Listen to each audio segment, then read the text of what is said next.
Buenas tardes, volvemos del verano con un nuevo capítulo de Crime Face Podcast, en este caso es el 8 de la tercera temporada.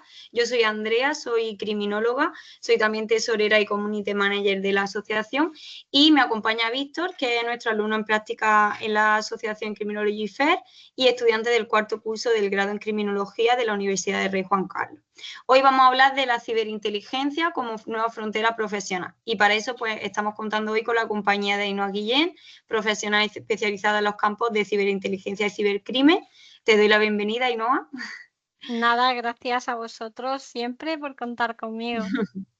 Te presento un poquito y luego si quieres completar la información, pues me corrige lo que sea. Claro. Actualmente trabajas como analista de Cyber Threat Intelligence en Accenture España.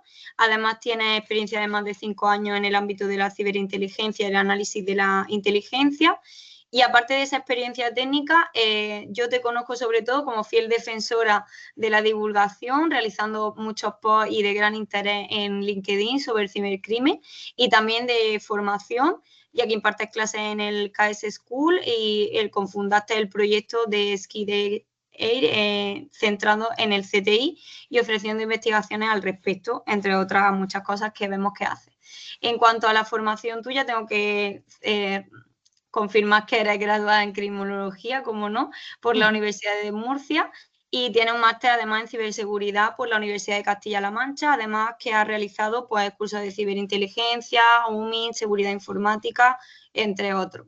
Y bueno, de nuevo te queremos agradecer que estés hoy aquí, que hayas podido sacar ese huequito para participar en el podcast y pues que nos comentes un poco la situación de la ciberinteligencia para poder ayudar a las personas que se lo estén planteando como salida para dar a conocer este sector en las personas que no lo conozcan también. Así que, dicho esto, si tiene algo que añadir, si no, empezamos. Nada, yo creo que lo habéis resumido perfectamente. De las mejores biografías la habéis hecho mejor de lo que lo hago yo misma. Así que podemos empezar. Súper bien. Bueno, vamos a recalcar esto de que empezaste con formación en criminología y luego te especializaste en ciberseguridad. Y queríamos preguntarte cómo fue ese salto y qué relación fue la que tú encontraste o que encuentras entre ambas disciplinas, que sabemos que es mucha, pero queremos que la gente sepa qué conexión es la que existe real o qué es la que tuviste para llegar a interesarte en este ámbito. Pues la verdad es que es una historia que cuento bastante porque es bastante curiosa, pero yo empecé a interesarme por la ciber en el momento que estaba dando tercero de criminología y tuve la asignatura de ciberdelincuencia. Y todo fue porque me di cuenta de que cuando nosotros estudiábamos todos los demás fenómenos delictivos, lo relacionamos inmediatamente con personas. Es decir, tú piensas en narcotráfico y piensas en una persona. Piensas en homicidio y piensas en una persona. Piensas en delitos de cuello blanco y piensas en personas. Pero Claro, cuando piensas en cibercrimen, me di cuenta de que la gente no lo asociaba a personas. Lo asociaba más a máquinas. Es como algo más etéreo, más digital. Entonces, claro, yo ahí fue cuando empecé a investigar de decir, no, no, es que las máquinas las llevan personas, por lo tanto esto tiene que tener un rostro, tiene que tener una cara. Y entonces claro. ahí fue cuando me empecé yo a interesar un poco y a leer y tal. Además, me acuerdo que por esa fecha yo estaba leyendo la saga Millennium, la de Lisbeth Salander, que también como que me inspiró un poco, ¿no? Es la típica novela que me metió esa parte. Lisbeth Salander es como una especie de hacker reconocida y es un thriller chulísimo. Y Chulo. entonces yo me quedé un poco como, yo quiero hacer algo de esto. Es decir, mi misión vital, por así decirlo, era un poco como que yo quería intentar ponerle rostro a las personas que estaban detrás del cibercrimen, que quería ponerles cara, porque yo sabía que eso existía.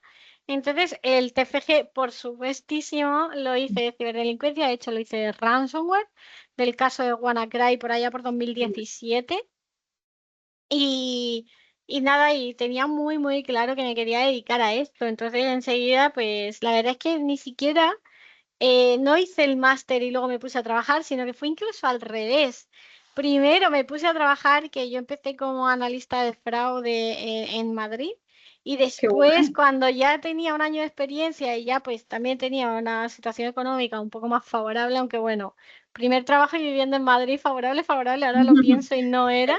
Y los comienzos. Exactamente, entonces ya dije, vale, ahora voy a especializarme de verdad, ¿no? Y entonces hice el máster en ciberseguridad.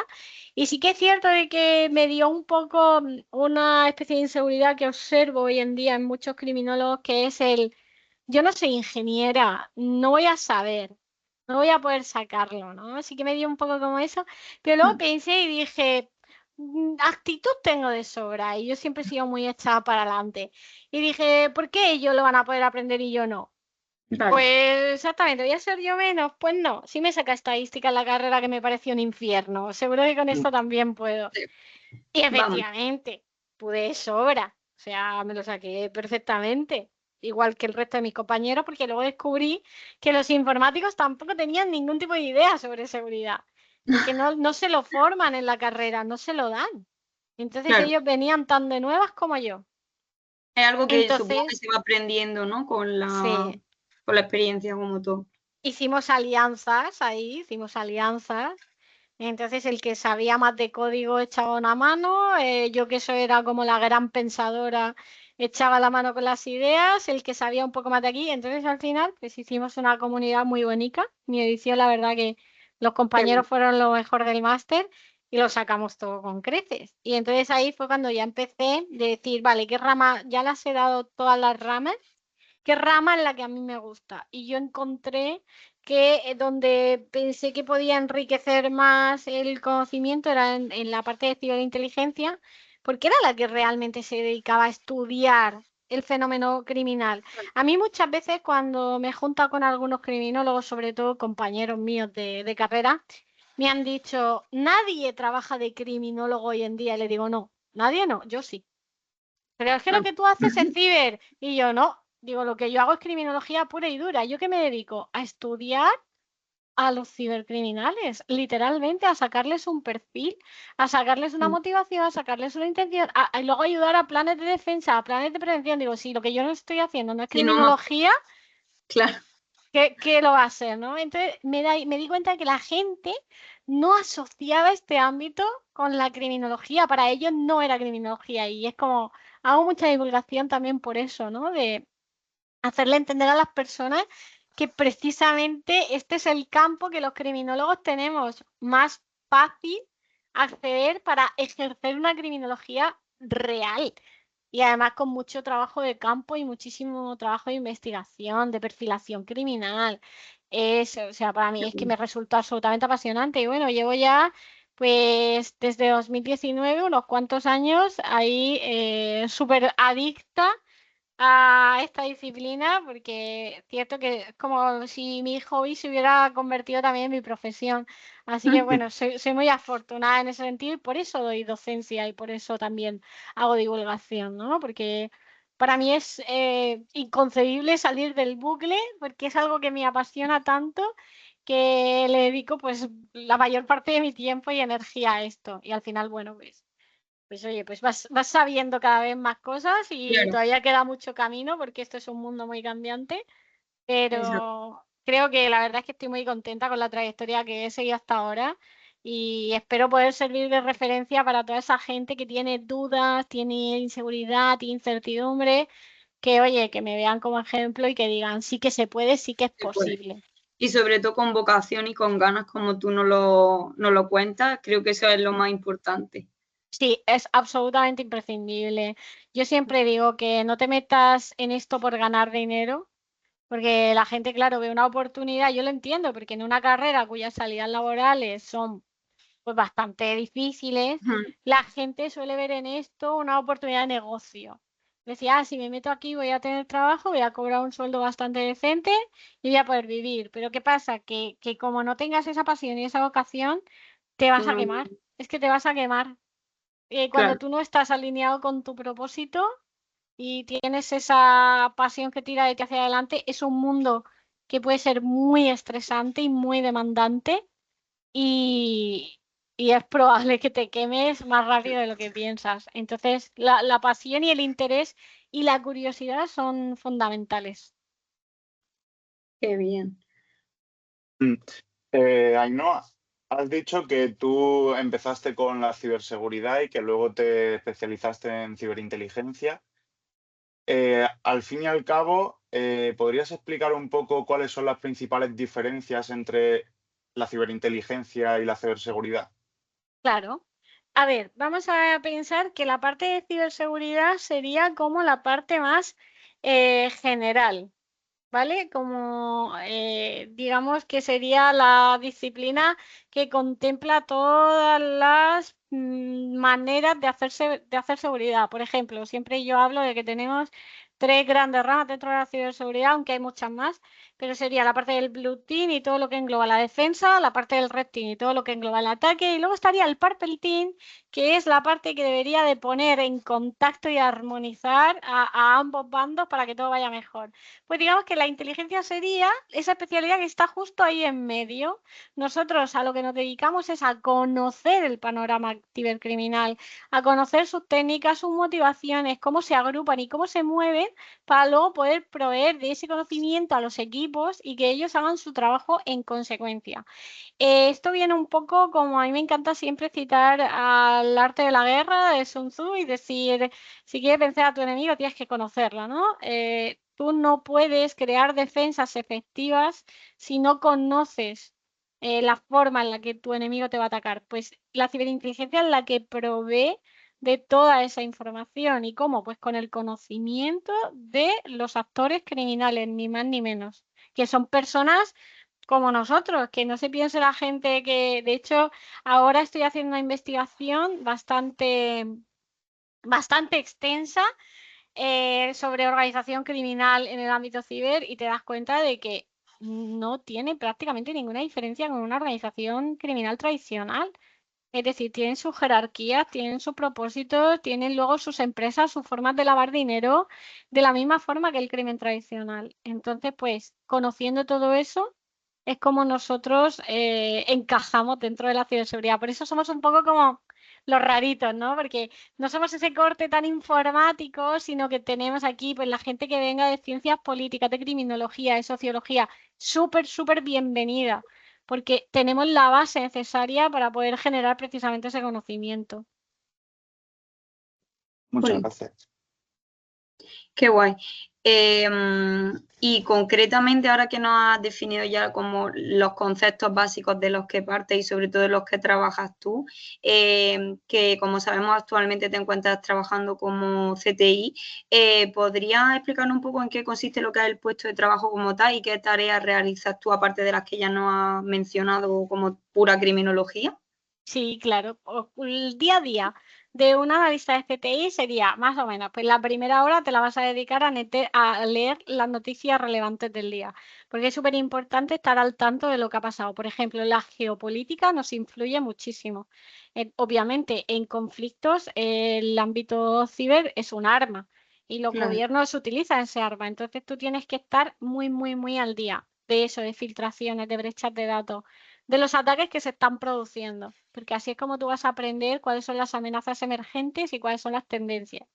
Luego, el resto de la jornada sería un poco, pues tú vas un poco como por proyectos, ¿vale? Hay uno de los proyectos que os diría que es el más común en el ámbito de un analista, sería lo que se conoce como Threat Landscape o panorama de amenazas. Normalmente tú vas a coger un cliente que tiene una empresa en un sector determinado y en una geografía determinada. Entonces tú te vas a sentar y vas a decir, vale, ¿cuáles son los riesgos que tiene esta localización por estar donde está? Por ejemplo, si yo veo que la empresa hoy, en este mismo momento, tiene sedes en Israel barra Irán, pues yo ya sé que, por ejemplo, esa empresa va a tener a nivel geográfico un riesgo muy elevado por estar en una zona de conflicto. ¿A qué sector pertenece? Pues oye, a lo mejor si perteneces a un sector que sea crítico, como puede ser la energía, el agua, telecomunicaciones, pues al final vas a ser un target de amenazas mucho más preparadas, más técnicas y más avanzadas, como los grupos APT, que pues una empresa que está en el sector retail, por ejemplo. Entonces vas analizando las particularidades de tu cliente para poder definirle un escenario de riesgo. Cuando tú ya tienes todo analizado, esto es sentarse literal a pensar, Sí. ¿no? Un poco. Entonces, cuando tú tienes toda esa matriz de riesgos, haces ese análisis de, vale, ¿cuál creo yo que va a ser el escenario más probable para ti? De que te ataquen, es decir, la forma en la que te pueden atacar de forma más probable. Pues oye, a lo mejor por tus características pues será A o B. Entonces eso sería una parte. Y luego tienes la otra parte que es la de estar obteniendo información de forma continua. En mi caso particular, yo me he dedicado bastante a la parte del virtual looming, es decir, a la parte de obtener información de fuentes humanas. El bajarse al barro a la gente y a preguntarle cosas, ¿no? El hablar con las personas. En este caso, con cibercriminales concretamente. Pero también hay gente que se dedica a obtener esta información por vía OSINT, es decir, obtención de información de fuentes abiertas, lo que yo llamo los stalkers profesionales. Redes sociales, internet, buscar todo tipo de datos. Claro. Y otras personas lo harán de forma más académica y más divulgativa, leerse papers y artículos más académicos. Entonces, cada uno, según su especialización, pues se va a poner otro ratito a ver en plan, vale, ¿qué están haciendo los cibercriminales ahora? Como ya he visto las noticias de la mañana y ya me he despachado este análisis de riesgo, voy a ver un poco qué está haciendo esta gente. Además, eso yo lo suelo hacer por la tarde porque parece que después de comer estás más cansado y eso se te hace como más entretenido y más liviano, ¿no? Claro. Entonces, pues sería obtener esta información. Venga, pues hoy voy a investigar al grupo de ransomware, no sé quién. Pues oye, me voy a poner, vamos a ver, esta gente, ¿dónde se mueve? ¿Qué hace? ¿Cómo lo muestra? Está Todo eso. Y todo el básicamente, rato atento a todo. sí, eso sería un poco nuestro, un día a día sería algo así, más o Y menos. en esta investigación de que te pones a hablar con hackers y tal, ¿qué indicadores sueles tener tú más en cuenta para buscar esas nuevas tendencias criminales? ¿Qué es lo que te suele centrarte más por tu experiencia? Pues digamos que hasta dentro de los cibercriminales hay ciertos influencers. Es decir, dentro de ese mundo sabes que hay ciertos grupos que llevan como la batuta y, por ejemplo, un indicador cuando ese tipo de grupos, ese tipo de perfiles hace algo novedoso, para mí eso es un indicador de que eso se va a replicar en breves al resto de personas. Eso es así porque ellos también van creándose sus propias tendencias. Luego, por ejemplo, sí que es muy difícil pillar el tema de cuando hacen algo que técnicamente no lo había hecho nadie antes, ahí sin embargo suele haber un secretismo absoluto y van a intentar que nadie se entere y nadie les vea porque si no, básicamente, pues les joden el chiringuito, ¿no? Esto, pues si tienen vulnerabilidades no conocidas que se están explotando, no les van a interesar que nadie las parche. Entonces, lo lleva más en secretismo y respecto a ese tema sería más difícil de pillar. Luego también en las motivaciones, que eso es algo que también damos un poquito en la carrera, es muy importante ver, por ejemplo, qué les está moviendo, ¿no? Que eso también son indicadores, porque cuando entra una persona en un foro, por ejemplo, a hacer mucho ruido y ves que los posts que publica son muy llamativos, que las filtraciones que publica también están con un toquecito de sensacionalismo, bueno, pues es un indicador que tú ya vas a saber que esa persona está motivada básicamente por crearse un nombre y una reputación. Entonces vas viendo como esas pequeñas pinceladas que son las que te van dando esos indicadores, por así decirlo. Hay tantas situaciones como te puedas imaginar. Digamos que no hay indicadores como muy fijos porque son situaciones como muy particulares. Al Claro, final más somos sencillo. humanos y Claro. nuestra conducta es muy variada. Entonces te diría que son esas cositas las que tú aprendes a ver. Como se analizan uno por uno, ¿no? Al Sí, final. sí, sí, sí, sí. Es súper, Aunque haya una base, luego cada exactamente, uno. Vale, súper vale. pormenorizado, sí. Y así, a modo ya más como de experiencia que tengas, de casos así más complejos o sorprendentes que hayas llegado a analizar o con los que hayas llegado a tratar, que nos puedas contar dentro de lo que en el trabajo de ciberinteligencia, ¿tienes así alguno así que te haya como Pues el que marcado? estoy ahora mismo, por ejemplo, creo que me está pareciendo de los más relevantes y chungos de mi carrera, pero por la densidad que esto está teniendo, que yo ahora mismo, por ejemplo, estoy realizando una investigación de un grupo que ya está extinto, que se llamaba ContiLeaks, ¿no? Básicamente era un grupo de ransomware y no era solo un grupo de ransomware, sino que fue el grupo de ransomware, es decir, fue de los primeros ransomware que sacaron el sistema de ransomware as a service. Para el que no lo sepa y lo esté escuchando, Un ransomware básicamente es un tipo de virus que lo que hace es cifrar toda la información de su víctima para luego pedirle un rescate económico a cambio de devolverle la clave para quitar el cifrado. Por lo tanto, deja todos los archivos totalmente inutilizados. O sea que una empresa, cuando un virus así se le mete en su sistema, no puede operar.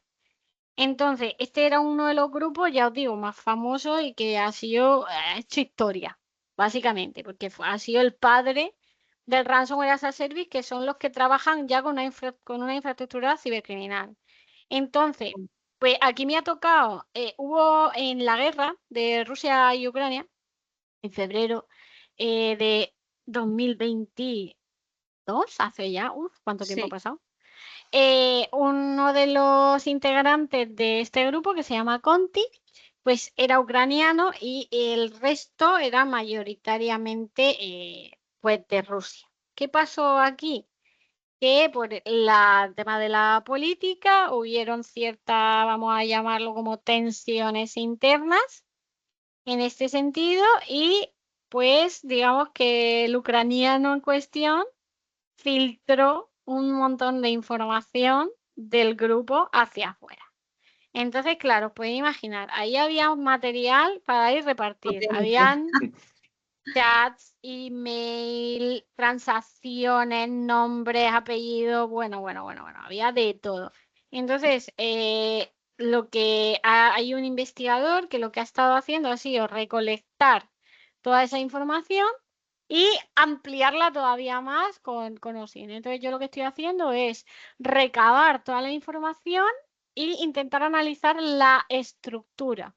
Es decir, quiénes eran los líderes, cuáles eran sus empresas, cómo lavaban el dinero, cómo se estructuraban, qué tipo de perfil hay. Entonces, te diría que ese ha sido uno de los trabajos que actualmente me está consumiendo la vida, porque realmente no puedo decirlo de otra forma, que me está consumiendo la vida, pero estoy muy contenta. Y nada, espero sacar un paper sobre esto así guay pronto, porque estos son los tipos de trabajos que a mí me gustan. Y luego más a nivel personal, en plan de, pues, de una interactuación más directa, no tanto de estudio desde la sombra, pues cuando estaba en Bridge Forum, que era uno de los foros así de cibercriminalidad, digamos, más famosos, pues yo conseguí hacerme muy amiga de una persona que estaba prácticamente en la cúpula. Entonces, claro, yo lo que iba un poco era pues sacando la información de forma como muy inocente. Pues iba preguntando, entonces los administradores quiénes son, entonces esta gente qué hace, entonces quién es quién. Y cuando me enteraba de algún chisme, pues, oye, ¿te has enterado de esto? ¿Qué tú qué sabes? ¿No? Y entonces, pues, la verdad es que a raíz de hacerme tan amiga suya, pues le iba sacando toda la información. Toda la información. Y pues llegó un punto en el que pues conocí a la cúpula de Bridge Forum, la verdad que bastante bien. Y pues el saber quién es quién en el juego es súper importante.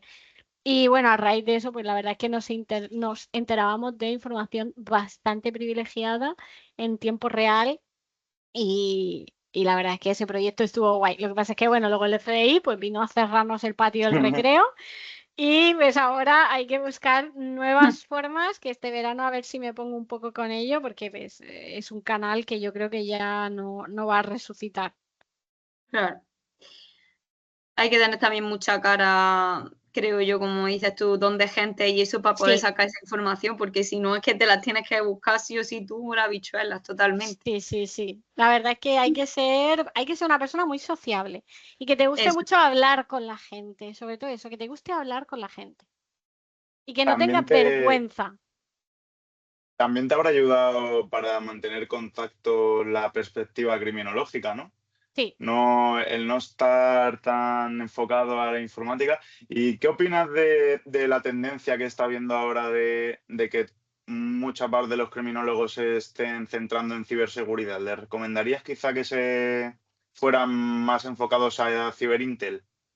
Hombre, la verdad es que yo creo que es donde más podríamos dar ese valor extraordinario y donde mejor podríamos aportar antes que lo que es en la parte más de ciberseguridad general. Entonces yo sí que les recomendaría este mundo. Es más, de hecho, también suelo recomendar algo que la gente de criminología desconoce bastante, que es la parte de Intel clásica. Para toda la gente que no se le da bien la tecnología, o que hay personas que tienen como cierta aversión a la tecnología, no les gusta, no quieren trabajar con ella. Pues hay otra rama que sería la inteligencia clásica, que no sé por qué a los criminólogos no se nos enseña sobre esto, que básicamente ellos se alejan un poco más del panorama ciber y ellos lo que hacen es lo que se llama el análisis de inteligencia. Y el análisis de inteligencia lo que hace es, a través de los datos, intentar aportar un valor adicional con muchísimo pensamiento crítico. Sí que es verdad que esta rama se puede alejar un poquito de tan el foco cibercriminal como está CTI, pero también toca mucho tema de blanqueo de capitales, de fraude, de estafas digitales. También toca ese tipo de fenómeno criminal que, aunque no nos parezca tan sensacionalista, sigue siendo crimen. Claro. Entonces, también existe esa parte. Y luego también, por ejemplo, a la gente que está en criminología, pero tiene como una especial debilidad por la sociología y la geopolítica, la parte interclásica, creo que les encantaría porque es estar muy al tanto de los conflictos. Por ejemplo, una de las cosas que me parece muy chulas que hace Intel Clásica es cuando tú tienes pues gente muy importante, empresas muy importantes, imagínate pues el dueño de Iberdrola, por poneros un ejemplo, tiene que viajar a hacer negocios a Arabia Saudí, por ejemplo. Vale, vamos a hacer un análisis de riesgos para ver esta persona tan importante al ir a ese país, qué riesgos físicos va a tener. ¿Dónde se va a alojar? ¿Cuál es la seguridad del hotel? ¿En el aeropuerto? ¿Cómo va a ser su seguridad? ¿Cómo podemos diseñar un plan para esta persona que esté seguro? Entonces, Claro, se estruja muchísimo el cerebro y todo es prevención, seguridad prevención. Eso. y exactamente. Entonces, por eso yo digo que siempre que no entiendo cómo a los criminólogos no se les enfoca también y se les enseña que esta salida existe y es posible. Además, es una salida que, digamos, te abre mucho la puerta para trabajar en el CNI, cosa que creo que muchos criminólogos quieren y no saben cómo. Claro, Pues eso te iba a decir, formarte, digo, el mm, desconocimiento sobre todo creo que es el problema, porque por ejemplo yo me estoy enterando ahora mismo que hay claro, una posibilidad, o sea, sé que se puede, pero como es como el camino hacia eso, como que no se conoce qué tengo que estudiar, qué tengo que hacer, qué formación. Creo que ese es el principal problema, que no se nos baraja esa posibilidad. eso es, eso Desde es. luego. Entonces, estudiando un máster bueno, o sea, porque no, ahí luego ya sabemos lo que pasa con las formaciones, que hay de todos los palos. Pero si tú te informas muy bien y sabes elegir una formación de inteligencia clásica, ya te digo que una buena formación puede ser perfectamente la puerta que te abra el trabajar en el Centro Nacional de Inteligencia, porque ellos además es algo a lo que le dan muchísima importancia porque básicamente es su forma de trabajar. Claro. Entonces Si también lo creo que esa completa- parte es interesante. claro, si lo completas también desde la perspectiva criminológica, tiene una buena base, o sea que Claro.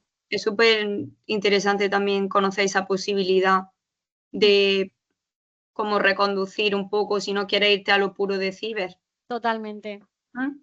Y respecto a, ya no lo he ido un poco diciendo, pero respecto a como las personas que se quieran dedicar a esto, a ciberinteligencia, ¿qué características consideras tú que son más importantes que tenga esa persona a la hora de trabajar dentro de este campo de trabajo? Ya no has dicho, por ejemplo, tú cómo te desenvuelves, pero tú qué crees qué perfil tiene que tener esa persona que se dedique o que destacar que le pueda facilitar trabajar en ciberinteligencia. Pues mira, la primera sería la curiosidad. La curiosidad es súper importante porque necesitamos estar todo el rato con ganas de saber más para Mm. movernos. Y luego otra cosa que me cuesta encontrar es el tema de mm, el pensamiento crítico, el querer pensar, el querer preguntarte los porqués de las cosas. Y esto es súper difícil que, digamos, se dé hoy en día porque las redes sociales, el sistema donde vivimos, la vida que llevamos, está muy diseñada para que no pensemos. para que siempre haya algo que lo haga por nosotros, ¿no? Ahora con la inteligencia artificial ya ni os cuento.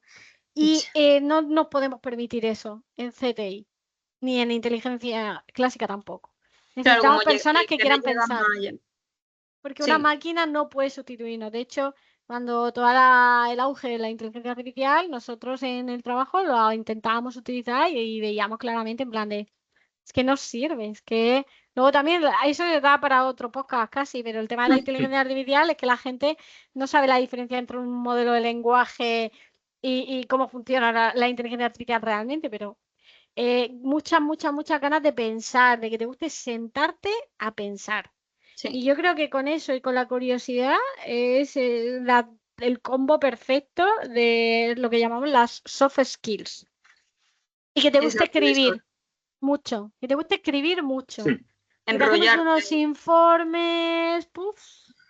La parte de los informes es dura, te tiene que gustar. Bueno, como Sa- todo trabajo tiene sus pros y sus contras, siempre. Correcto. Has hablado de la IA. ¿Cómo se ha cambiado vuestro papel como ciberanalistas de inteligencia? Pues las IA, la automatización. ¿Os ha cambiado mucho respecto a vuestro trabajo hace 4 años? No, a nosotros particularmente la verdad es que no. Ya te digo que los modelos de lenguaje nos pueden ayudar a estructurar ciertos informes, a escribir ciertos artículos y a automatizar algunas cosas, pero el core de nuestro trabajo yo no he notado prácticamente un cambio. Sí, ahora hay tareas que me resultaban pesadas que ahora pues las puedo agilizar, pero poco más. Donde sí he notado muchísimo más el cambio ha sido, por ejemplo, la docencia. Ahí sí que lo he notado, porque hay una forma de generar contenido que la inteligencia artificial ahí sí que es una ayuda vital a la hora de generar PowerPoint, el índice de una asignatura, a la hora de orientar un plan de enseñanza. Pues ahí sí que he notado toda una revolución. Por ejemplo, me parece que es muchísimo más fácil hacer contenido docente hoy en día. Pero en mi ámbito ya te digo que ha sido como un silencio absoluto, como si no hubiera Mm. pasado nada. Bueno, eso es bueno, eso que no se puede reemplazar, ¿no? Sí, gracias a Dios, sí, es bueno, es bueno. De momento, a ver cómo evoluciona todo, pero bueno, habrá que ir viendo un poco al presente, porque si no, como pensemos en el futuro. Exactamente. Vale, y ya desviándonos un poquito más de lo que es la introducción esta que hemos hecho así de la ciberinteligencia, el trabajo en sí que haces, también me gustaría hacer mención a los proyectos porque me llama bastante la atención y te quería preguntar, o sea, en Syndicate os alejáis bastante de la perspectiva sensacionalista sobre el cibercrimen, que lo hemos estado comentando antes. ¿Cómo lográis mantener ese equilibrio entre el rigor técnico y la comunicación sobre los problemas? Bueno, pues mira, eso es una guerra interna que llevo en plan luchando con ella. De hecho, últimamente estoy dándole muchas vueltas a eso porque me he dado cuenta de que cuando tú haces divulgación, sobre todo, porque claro, tú piensas que a la inteligencia lo que le interesa es que el contenido se sepa. La divulgación es importantísima para nosotros, el compartir el conocimiento para que los demás también puedan explotarlo. ¿Qué pasa? Que tenemos la mente tan diseñada para el click and bait que Exacto. como no le des una capa de sensacionalismo, te va a costar muchísimo trabajo captar la atención de la gente. Y a mí eso me da muchísima pena, el tener que utilizar esa parte sensacionalista para captar la atención, porque está revelando que nosotros estamos perdiendo la capacidad de prestar atención. Sí, totalmente. Entonces, es un tema que a nosotros nos está resultando muy difícil porque queremos tener en todo momento los pies en la tierra. Entonces, la forma que yo he encontrado, la fórmula más bien que yo he encontrado es siendo sensacionalista a través de la crítica a precisamente el sensacionalismo. Entonces, cuando yo divulgo, o sea, LinkedIn se ve bastante fácilmente. Mi LinkedIn es una crítica constante al sensacionalismo de la gente. Por ejemplo, cuando utilizan a una filtración que se vende en el mercado negro. Pues oye, yo siempre soy la que está diciendo, no, esto no se vende en el mercado negro y te están engañando. Esto está disponible para que lo descargue cualquier persona a través de Google. Google, que yo sepa, no es el mercado negro. O cuando, oye, pues esto se está vendiendo en la dark web. La dark web es un sitio súper peligroso. Yo soy la que está diciendo, no, esto no es ni siquiera dark web. Esto es un foro al que cualquier persona puede entrar. Esto no tiene nada de oscuro ni nada de misterioso. Entonces, yo lo he sacado un poco por ahí, ¿no? Por hacer el intento de que también luchar un poco contra ese sensacionalismo que creo que desvirtúa la seriedad de nuestro trabajo. Claro, el debate quizás también eso de desmentir puede ser un buen gancho también, creo yo, Sí, porque si tú empiezas el discurso rebatiendo algo que ha dicho otra persona o otra entidad, las personas van a decir, uy, aquí, porque al final nos gusta mucho el drama, nos gusta mucho el el chisme. conflicto y el chisme, exacto. Sí. Entonces, bueno, si tiramos por un chisme, pero que tenga un fin de desmentir, de rectificar algo y de salirnos del sensacionalismo, también lo veo una buena estrategia, la verdad. Aquí cada uno tiene que buscarse un poco, pues eso, cómo salir y sobresalir, entre otros. O sea, que lo veo una Totalmente. buena estrategia. De hecho, yo lo que estoy notando es que yo hago contenido mixto, es decir, yo a la semana intento hacer una combinación entre contenido técnico y contenido también personal. Y me Claro, doy cuenta de que el personal tiene muchísimas más reacciones, comentarios y comparticiones siempre. que el contenido técnico. Y es por eso, es porque, como tú bien dices, si es que a los humanos nos gusta la sangre, Eso nos sí. gusta el drama y nos gusta el chisme. Entonces, bueno, pues intento de decir, vale, pues por lo menos aunque lo haga un poco como farándulo en el sentido del Sí, chisme, pero que salgas de esto aprendiendo algo. Y sí, que tenga la quitándote, base. claro, quitándote un sensacionalismo en medio. No sé si lo estaré consiguiendo, pero por lo menos lo intento. Yo creo que sí. Seguro. Aprovechando esto, si tuvieras que elegir un mito sobre la ciberinteligencia o sobre los cibercriminales, ¿cuál te gustaría desmontar ese mito? El de la dark web. Lo Sí, ¿no? siento mucho, pero es que primero que hoy en día prácticamente el concepto tradicional de dark web que tenemos, aparte de que está súper anticuado, es que no se utiliza por los cibercriminales. Es que ahora no les hace falta. No es un sitio súper oscuro y súper turbio donde se venda cine snuff, ni es un sitio donde tú puedas contratar a un asesino en serie como tal, ¿vale? Es como hay un montonazo de mitos alrededor de este término y por eso yo decidí dejar de utilizarlo. Yo ya no me verás utilizar en mis posts la palabra ni dark web ni nada de eso. Yo sí que hablo mucho de underground, como esas cañerías por donde los cibercriminales se comunican, pero sería eso lo que yo querría romper. Porque es como, aparte la gente ha descubierto que le tiene incluso miedo. Es decir, tiene miedo de abrir Tor y ponerse a investigar un poco todo este mundo. Y, jolín, sí que se pierde información valiosa porque pues puedes encontrar información, pero es que no tiene por qué ser nada ni tan malo ni tan oscuro. Simplemente pues fue una forma de navegar que se diseñó en pos de proporcionar un extra de privacidad y anonimato. Y luego el FBI está metidísimo ahí en el sentido de nódulos y demás. Bueno, pues yo creo que la mayoría actual de todas las páginas .onion tienen que ser propiedad del FBI prácticamente. Totalmente. Entonces, bueno, ahora sí que es verdad que estoy planeando sacar un curso sobre esto precisamente para romper el estigma y para que la gente le pierda el miedo y aprenda a investigar en la dark web. A ver si para octubre o así lo puedo tener listo porque creo que es súper importante que perdamos ese miedo y que, oye, que es una fuente más donde investigar, donde podemos sacar valor, no es nada malo. Interesante. O sea, yo, por ejemplo, siempre lo he escuchado y es verdad que al final, pues eso, como dice, evoluciona y hay también métodos más complejos ya que lo que conocíamos como dark web, que es un término muy antiguo, por así decirlo, se ha quedado un poco ahí obsoleto, pero que al final eso, ¿qué es lo que quiere decir? Porque es un underground, como dices tú. Entonces, hoy en día, ¿qué no sería entonces dark web? Que es cualquier vínculo así que se utiliza en cuanto a los cibercriminales. Te sales Anda, que de... yo siempre pongo el ejemplo y la cruda realidad, anda que no habrá grupos de pederastas en WhatsApp. Y O no es sea, nada claro, de dark web. Y si es hoy en día, WhatsApp que lo utilizamos todos.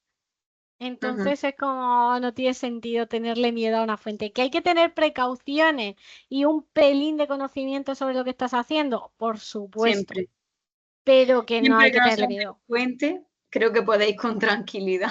Exactamente. Vale, y ya así como un poco más hacia el cierre del podcast, te queríamos preguntar qué opinión es la que a ti te merece el sector de la ciberinteligencia como salida laboral. Sé que ya nos lo has planteado al inicio, pero como si tienes algo más que añadir a esto, pues me gustaría saberlo porque, como has dicho, hay bastante salida y yo creo que es importante recalcarlo para que la gente que nos escuche lo tenga en cuenta y que no lo obvie. Pues la verdad es que si te gusta y te intriga este tema y tienes esa curiosidad y esa ganas, yo creo que es una salida increíble y perfecta. Aparte de que tiene ciertas bondades, por ejemplo, ahora con el trabajo remoto, estamos viendo las comodidades que se ofrece, la libertad incluso de para la gente que quiere trabajar desde distintas partes del mundo o que quiere vivir tiempo fuera. Teniendo inglés, eso sí, súper imprescindible el tema del inglés, porque prácticamente casi toda la formación, la información y todo está todo en inglés.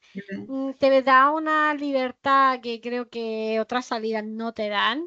Y sinceramente creo que es un trabajo que todavía le queda mucho futuro por delante, porque pues siempre va a ser necesario. El ecosistema cibercriminal no va a desaparecer de la noche a la mañana.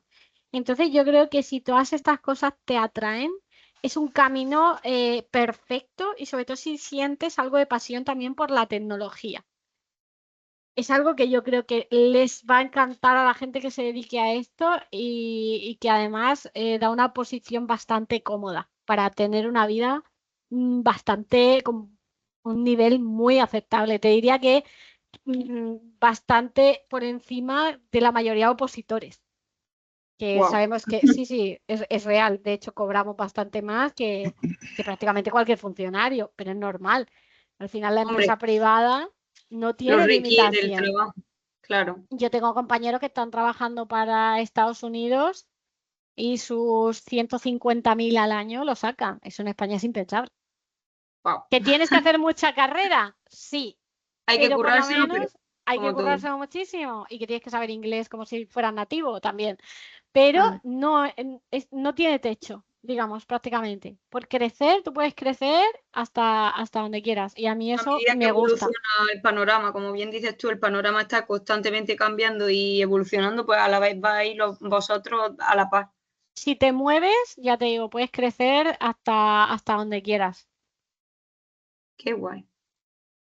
¿Qué consejo le darías a una persona joven que esté pensando en formarse? O incluso que todavía no tenga ni siquiera carrera, que esté ya ahí mirando hacia su futuro y piense en la ciberinteligencia como una gran opción.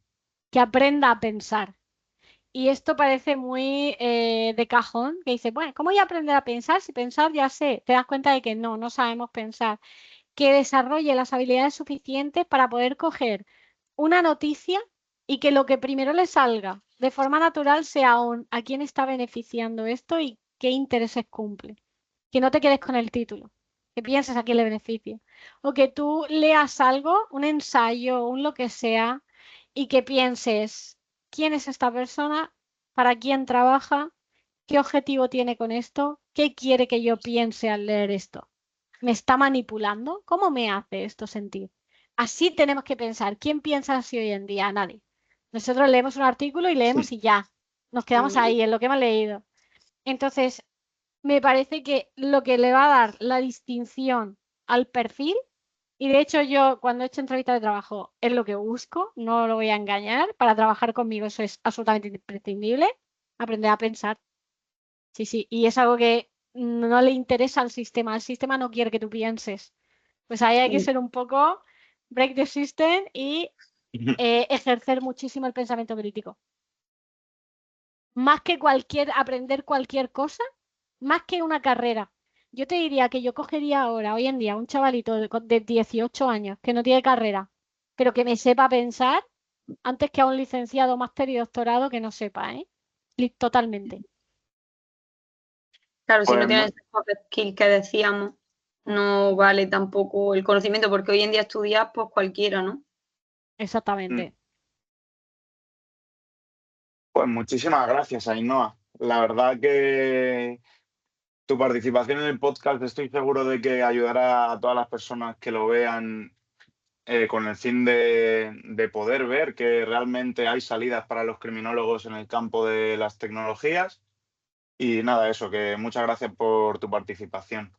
Nada, vosotros. Y bueno, Muchas para gracias. los que lo escuchen y tengan dudas, me pueden encontrar fácilmente por LinkedIn, Ainhoa sin H, Guillén, y que no tengan ninguna duda en contactarme por ahí y en escribirme si tienen dudas, que soy la persona más accesible del mundo. Así que nadie se quede con la duda, que yo si puedo echar un cable para mis criminólogos, siempre tendré hueco. Muchas Muchas gracias, Inma. gracias. A vosotros, chicos. Nos vemos en el próximo capítulo de Crimifer Podcast.